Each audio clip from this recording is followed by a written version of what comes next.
Kapal Basarnas 01 Medan mengevakuasi 2 orang nelayan asing asal Sri Lanka yang terluka akibat kecelakaan kerja saat menangkap ikan di tengah laut.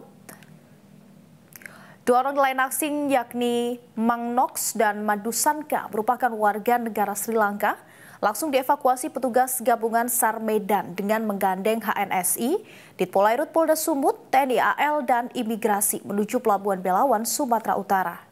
Kepala Kantor Pencarian dan Pertolongan Kelas A Medan, Mustari, mengatakan dari 2 orang warga negara asing asal Sri Lanka, 1 diantaranya terluka akibat mengalami kecelakaan kerja di atas kapal saat mencari ikan.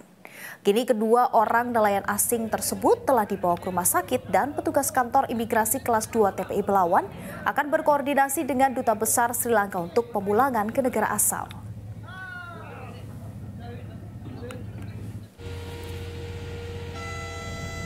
Jelajahi cara baru mendapatkan informasi. Download Metro TV Extend sekarang.